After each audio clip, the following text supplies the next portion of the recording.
ಅಲ್ಲ ಶಿವಮೊಗ್ಗಕ್ಕೆ ಬಂದಿರುವಂಥದ್ದು ತಮ್ಗೆ ಗೊತ್ತಿದೆ. ನಮ್ಮ ಜಯರಾಮ್ ಅವರು, ಕಿಮ್ಮನೆ ಜಯರಾಮ್ ಅವರು ಮಗನ ಮದುವೆಗೆ ರೋನಕ್ಕು ಅವ್ರ ಮಗ, ನಮ್ಮ ಮಗ ಇಬ್ಬರು ಭಾಳ ಆತ್ಮೀಯ ಸ್ನೇಹಿತರು.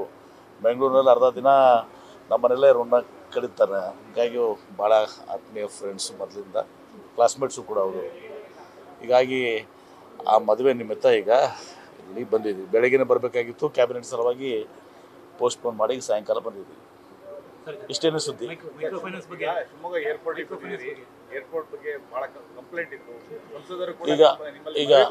ಈಗ ನಾವು ಏರ್ಪೋರ್ಟ್, ನಾನು ಮೊನ್ನೆ ಕೂಡ ಹೇಳಿದ್ದೀನಿ, ಏರ್ಪೋರ್ಟ್ ಬಗ್ಗೆ ನಾವು ಭಾಳ ಗಂಭೀರವಾಗಿ ಚಿಂತನೆ ಮಾಡ್ತಾ ಇದ್ದೀವಿ. ನಾನು ಅದನ್ನು ಡಿಸ್ಕ್ಲೋಸ್ ಮಾಡೋಕ್ಕೆ ಸಾಧ್ಯ ಇಲ್ಲ, ಯಾಕಂದರೆ ಏನು ಚಿಂತನೆ ಮಾಡ್ತಾ ಇದ್ದೀವಿ, ಇದನ್ನು ಯಾವ ರೀತಿ ನಾವು ನಿರ್ವಹಿಸಬೇಕು ಅಂತೇಳಿ. ನಮ್ಮದೇ ಆದಂಥ ಕೆಲವೊಂದು ಸಾಧಕ ಬಾಧಕ ಎರಡನ್ನೂ ಕೂಡ ನೋಡಿದ್ದೀವಿ. ಮತ್ತು ಈಗ ಬಂದಾಗ ಎಲ್ಲರೂ ಕೂಡ ತಮ್ಮ ವಸತಿ ಸಲುವಾಗಿ ಅವರೆಲ್ಲರೂ ಕೂಡ ಇಲ್ಲಿ KIDBಯಿಂದ ಜಾಗ ಕೊಡಬೇಕು ಅಂತ ಕೇಳಿದ್ರು. ಅದನ್ನು 21 ಎಕರೆ ಅದನ್ನು ಕೂಡ ನಾನು ಸಕಾರಾತ್ಮಕವಾಗಿ ಕನ್ಸಿಡರ್ ಮಾಡ್ತೀವಿ. ಮೊದಲು ನಮ್ಮ ಯಾಕೆ ಇದು ನಾನು ನಿರ್ಣಯ ತೊಗೊಂಡಿದ್ದಲ್ಲ, ಹಿಂದಿನ ಸರ್ಕಾರದಲ್ಲಿನೇ ಕೂಡ ಒಂದು ನಿರ್ಣಯ, ಒಳ್ಳೆಯ ರೀತಿಯಿಂದ ನಿರ್ಣಯ ತೊಗೊಂಡು. ಯಾಕಂದ್ರೆ ನಾವು ಯಾವಾಗ ಏರ್ಪೋರ್ಟ್ ಮಾಡಿದ್ದೀವಿ, ಈ ಗುಲ್ಬರ್ಗ ಏರ್ಪೋರ್ಟ್ ತೊಗೊಳ್ಳಿ, ವಿಶೇಷವಾಗಿ ಸುಮಾರು 1,500 ಕೋಟಿ ಖರ್ಚು ಮಾಡಿದ್ದೀವಿ. ಏರ್ಪೋರ್ಟ್ ಅಥಾರಿಟಿ ಆಫ್ದವರು ಎಂಟೈರ್ ಅಸೆಟ್ಸ್ ತಮ್ಮ ಹೆಸರಲ್ಲಿ ಟ್ರಾನ್ಸ್ಫರ್ ಮಾಡ್ಕೊಡ್ತಾರೆ. ಲ್ಯಾಂಡ್ ಕೂಡ ಲ್ಯಾಂಡ್ ಅವ್ರು ಲೀಸ್ ತೊಗೋಬೋದಾಗಿತ್ತು. 30 ವರ್ಷನೋ 60 ವರ್ಷ 99 ವರ್ಷನೋ ಲ್ಯಾಂಡ್ ತೊಗೋಬೋದಾಗಿತ್ತು. ಆ ಲ್ಯಾಂಡನ್ನು ಅವರು ನಮ್ಮ ಹೆಸರಲ್ಲೇ ಟ್ರಾನ್ಸ್ಫರ್ ಮಾಡಿ ಅಂತಾರೆ. ಅಂದರೆ ಎಂಟೈರ್ ಅಸೆಟ್ಟು 1,500 ಕೋಟಿ ರೂಪಾಯಿ ಅಸೆಟ್ ಇಲ್ಲಿನೂ ಕೂಡ ಅಷ್ಟೇ ಆಗುತ್ತೆ. ಏರ್ಪೋರ್ಟ್ ಅಥಾರಿಟಿ ಆಫ್ ಇಂಡಿಯಾದವರು ಟ್ರಾನ್ಸ್ಫರ್ ಮಾಡ್ಕೊಳ್ಳೋದು ಕಂಡೀಷನ್ ಇರೋದ್ರಿಂದ ಹಿಂದಿನ ಸರ್ಕಾರನೂ ಕೂಡ ನಿರ್ಣಯ ತೊಗೊಂಡಿತ್ತು. ಅದು ನಾನು ಕೂಡ ಮುಂದುವರ್ಸೋದು. ಈಗ ಬಿಜಾಪುರ ಆಗಲಿ ಮತ್ತು ಉಳಿದ ಏರ್ಪೋರ್ಟ್ಗೆ ಅದೇ ರೀತಿ ಮಾತಾಡೋದು ಹೋಗ್ತಾ ಇದ್ದೀವಿ. ಇದಾಗಿನೂ ಕೂಡ ಒಂದು ವಿಚಾರವನ್ನು ಈಗ ಏರ್ಪೋರ್ಟ್ ಅಥಾರಿಟಿ ಆಫ್ ಇಂಡಿಯಾ ಮತ್ತೆ ಒಂದು ಹಾದಿಯನ್ನು ಹುಡುಕಾಡಿದ್ದಾರೆ. ನಾವು ಅವ್ರಿಗೆ ಲೀಸ್ ಮೇಲೆ ಸರ್ ಲ್ಯಾಂಡನ್ನು ತೊಗೊಳ್ಳಿ, 99 ಇಯರ್ಸ್ ತೊಗೊಳ್ಳಿ, ಅಸೆಟ್ ಗೌರ್ಮೆಂಟ್ ಹತ್ರ ಉಳಿಲಿ. ಹೋದ್ರೆ ಅದು ಗೌರ್ಮೆಂಟ್ಗೆ ಅದೊಂದು ನಮ್ಮ ಹತ್ರ ಇದ್ದಂಗೆ ಆಗುತ್ತೆ. ನಮ್ದು ಯಾವುದೂ ಕೂಡ ಅದರಲ್ಲಿ ಅದರಿಂದ ಯಾವುದೇ ರಿಟರ್ನ್ಸ್ ಕೂಡ ಇಲ್ಲ. ನಮಗೇನು ಪ್ರಾಫಿಟ್ನೂ ಎಕ್ಸ್ಪೆಕ್ಟು ಮಾಡೋದಿಲ್ಲ. ನಮ್ಮ ಯಾವುದೋ ಒಂದು ಅಲ್ಲಿ ನಮ್ಮ ಪಾಲ್ದಾರಿಕೆನೂ ಕೂಡ ಇಲ್ಲ. ಒಮ್ಮೆ ಅವ್ರು ಹ್ಯಾಂಡ್ ಓವರ್ ಮಾಡಿದ್ಮೇಲೆ ನಾವು ಅಲ್ಲಿಂದ ಟೋಟಲಿ ಹೊರಗೆ ಹೋದಂಗೆ. ಹೀಗಿರುವಾಗ ಒಂದು ಕಾನ್ಷಿಯಸ್ ಡಿಸಿಷನ್, ಒಂದು ಅಸೆಟ್ ಕ್ರಿಯೇಷನ್ ನಮ್ಮ ರಾಜ್ಯಕ್ಕೆ ಆಗಬೇಕು ಅಂತ ಹಿಂದೆ ಡಿಸಿಷನ್ ನೋಡಿದರೆ ಅದನ್ನು ಮುಂದುವರ್ಸ್ಕೊಂಡು ಬರ್ತಾ ಇದ್ದೀವಿ. ಈಗ ಅವರು ನಿರ್ವಹಣೆಗೆ ಕೊಟ್ಟರೆ ನಾವು ಮಾಡ್ತೀವಿ ಅಂತ ಹೇಳಿದ್ದಾರೆ. ಆ ಪ್ರಪೋಸಲ್ ಫೈನಾನ್ಸ್ ಮುಂದಿದೆ. ಫೈನಾನ್ಸ್ ಸ್ವಲ್ಪ ಕ್ಲಾರಿಫಿಕೇಶನ್ ಕೇಳಿದ್ದಾರೆ. ಅದಾದರೆ ಅದನ್ನೇ ಹೇಳ್ತೀನಲ್ಲ, ಈಗ ಡಿಸಿಷನ್ಸ್ ಏನು ಮಾಡ್ತಾ ಇದ್ದೀವಿ, ಈಗ ನಿರ್ವಹಣೆಗೆ ಅವ್ರು ಕೇಳ್ತಾ ಇದ್ದಾರೆ. ರಿಲೀಸ್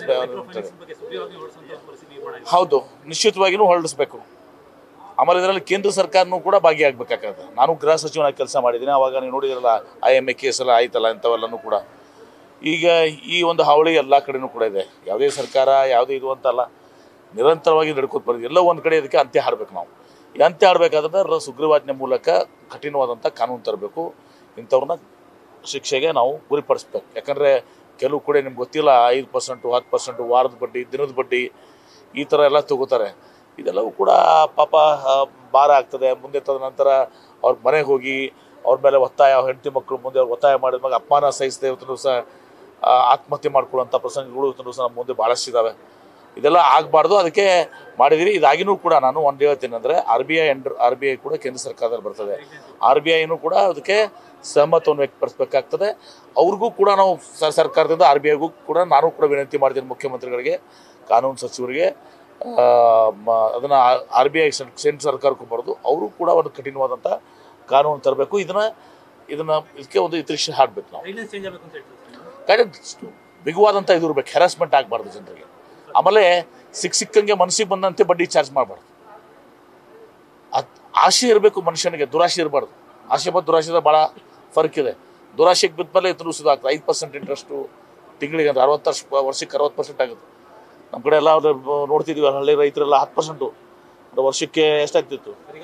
ಅದನ್ನು ಮತ್ತೆ ಮೊದಲೇ ಮುರ್ಕೊಂಡು ಕೊಟ್ಬಿಡ್ತಾರೆ.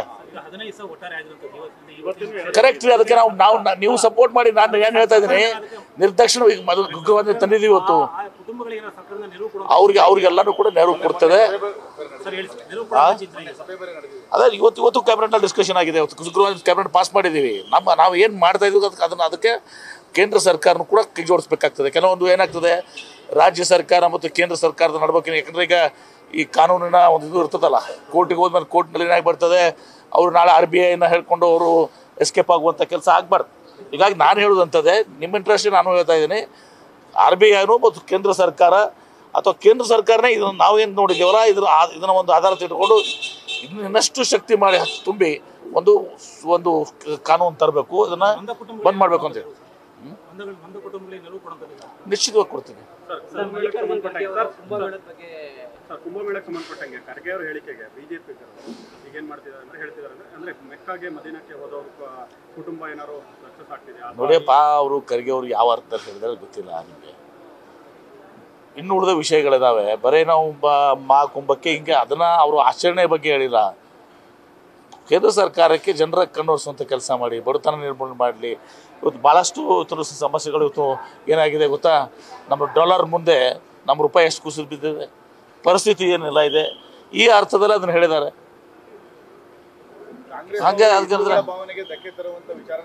ಬರೀ ಅವರು BJP ಅವ್ರಿಗೆ ಇದನ್ನ ಅಷ್ಟೇನಲ್ಲ, BJP ಅವ್ರಿಗೆ ಇದನ್ನು ಬಿಟ್ಟು ಬೇರೆ ಏನು ನೋಡಂಗಿಲ್ಲಲ್ಲ. ಅವರು 100 ರೂಪಾಯಿ ಇದ್ದದ್ದು ಪೆಟ್ರೋಲು ಅದು 65 ರೂಪಾಯಿ ಪೆಟ್ರೋಲ್ 66 ರೂಪಾಯಿ ಆದರೆ ಗಲಾಟೆ ಮಾಡ್ತಿದ್ರು.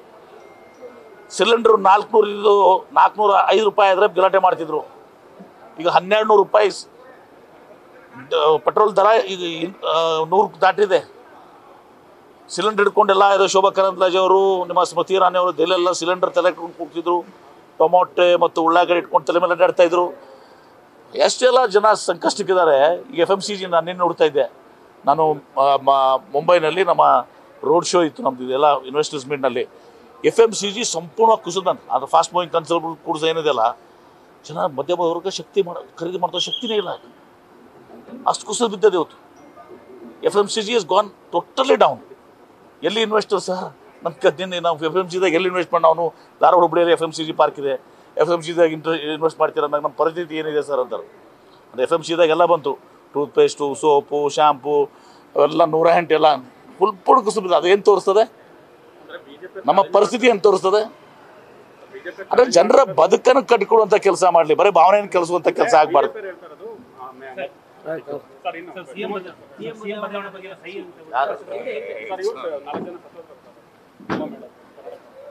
ಬೆಳಗಾಂನಲ್ಲಿ 4 ಜನ ಕುಂಭಮೇಳದಲ್ಲಿ ಕಾಲು ತುಳುಕಿದಾಗಿದ್ದಾರೆ ಅಂತೇಳಿ ಅದೇನಾದರೂ ಅದನ್ನು ಸತ್ಯಾಸತ್ಯವನ್ನು ಎಲ್ಲ ತಿಳ್ಕೊಂಡೀಗ ಸರ್ಕಾರ ಅದಕ್ಕೇನು ಸಹಾಯ ಮಾಡ್ತೀನಿ, ನಿಶ್ಚಿತವಾಗಿ ಮಾಡ್ತೀವಿ. ಮತ್ತು ನೀವೇ ಹೇಳ್ತೀರಲ್ಲ, 2 ದಕ್ಕೆ ಬರ್ತದೆ ಅಂತೇಳಿ ನೀವೇ ಹೇಳ್ತೀರಿ. ಅಗ್ನಿಯಾವತಿ ನೋಡಿದೆ ಅಂತ ನೀವೇ ಹೇಳ್ತೀರಿ. ಎಲ್ಲ ಒಂದು ಕಡೆ ತಪ್ಪಾಗಿದೆ ಅಂತ ಅನಿಸ್ತಾ ಇಲ್ವಾ ನಿಮಗೆ? ನಿರ್ವಹಣೆಯಲ್ಲಿ ತಪ್ಪಾಗಿದೆ ಅಲ್ಲ ಅಂತೇಳಿ ನಾವು ಭಾವನೆಗಳ ಬಗ್ಗೆ ಹೇಳಂಗಿಲ್ಲ. ನ್ಯೂಸ್ ಫಸ್ಟ್ ನಿರ್ಭೀತಿಯಿಂದ ನಿಮ್ಮ ಪರವಾಗಿ.